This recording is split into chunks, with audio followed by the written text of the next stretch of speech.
All right, Geminis, welcome to your weekly Sidereal Astrology forecast for January 18th through the 24th. My name is Athen, and this is for Sidereal Astrology, very different from mainstream astrology, which if you're new to the channel, you'll want to check the description down below because the signs are different. All right, Gemini, so this week, a lot going on astrologically. I'm going to go ahead and break it down one by one, as you can see here in the transit graph. Starting here on Monday, we've got Mars trining up to, which is quite enjoyable. An easygoingness probably around your routine or your daily activities, and maybe even with your groups, friends, or anything that you might be involved with on an organizational level. So this is a Mars that's been in your fourth house, where I think over the past couple of weeks, or a couple of months actually, you've been quite intent on putting energy into maybe your health or your home or your family or anything on that foundational level, which will still be emphasized. And I think you can find that easygoingness about it this early part of the week. And here it's all about this easier faith and trust that I think you're having about the life path with Neptune in that ninth. Now also on Monday, Venus does square up to Jupiter and the North Node. So there is this continuous expansion. In fact, the North Node and Jupiter are going to conjoin here later in the week. And with Venus, you can really enjoy these shifts about the life path. So it's all about you communicating, you sharing more information or learning more information, synergizing, working with others, working within groups perhaps, but anything practical. You know, this is your house. And anything that is about the exchanges or synergy in life, whether it's a synergy of you learning and exchanging, or if it's social.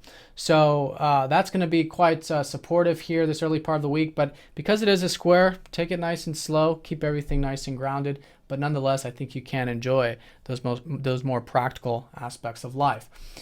Now, here on Tuesday, Mercury is going to be sextiling up to Chiron. So there could be some healing maybe with relationships this early part of the week. The relationship stuff's been very reflective for you, I think, with Mercury retrograde here. It's a really good time to learn new things, try new things with relationships. That's new ones and existing ones, and really be flexible and adaptive in that area. And because it is your ruler too, it's good to just have that more reflective approach to things right now as we go into next week, once your ruler goes direct early next week. So in the area of relationships, though, could be healing, and I think you could be feeling quite rejuvenated perhaps through this reflection or rehashing or whatever it is you might be doing on that level. You might also be reflecting on and rehashing the health, home, and family stuff as well, since Mercury does rule that fourth house of yours. Now on Wednesday, Mercury does square up to Uranus, so you guys might be quite stimulated here this middle part of the week, and there are a lot of transformations happening for you with Mercury going over Pluto later on Friday. So it's important, especially around Wednesday, to keep everything nice and grounded.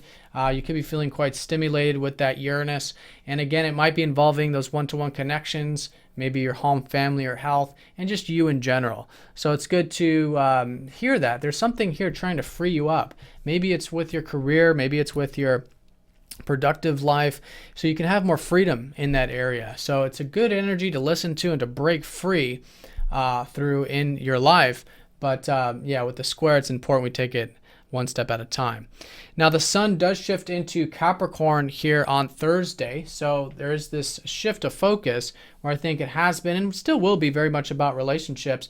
There's this part of the focus that's really shifting towards the deeper connections, the deeper aspects, not just with relationships, but just of life in general. You know, focusing and being aware of what's really meaningful, what's behind the veil, you know, what's beginnings and endings, you know, these kinds of tensions.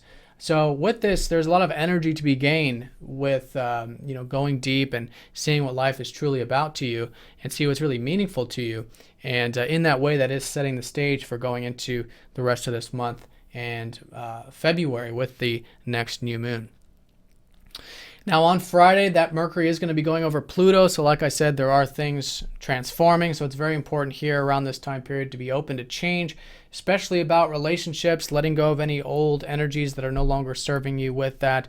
Get rid of those things that are dragging you down. Usually it's, I mean, almost always it's our perspective, right? And especially the case with a retrograde. So going within, seeing that, reflecting on what needs to be eliminated. Like I said, next week is more of the external and action-oriented aspect of this because Mercury is going to go direct back over Pluto.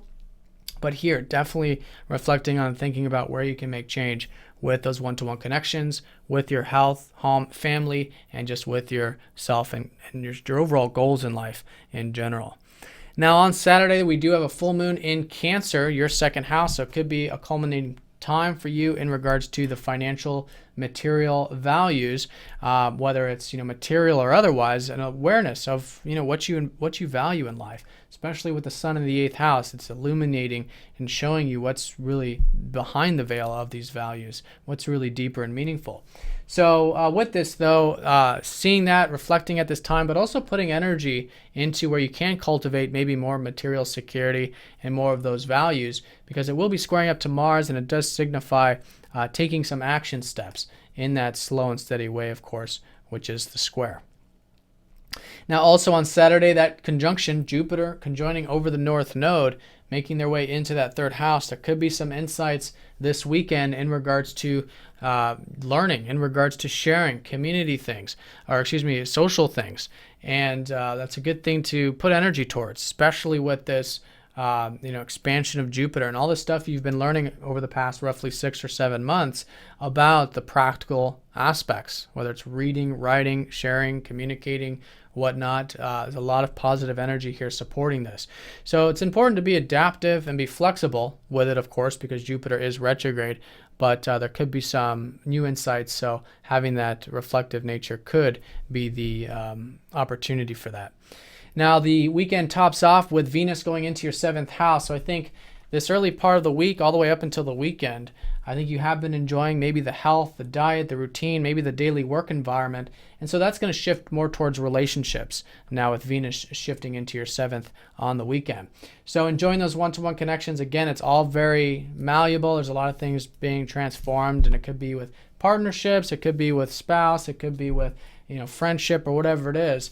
But now with Venus here, I think you can start to enjoy these things that maybe you're learning about in regards to clearing out the old energies, clearing out those old perspectives to make way for these new beginnings, which are very much shaping up for you in regards to these one-to-one connections. All right, Gemini, so hope you guys have a great week. Thanks for watching, and I'll see you guys next time.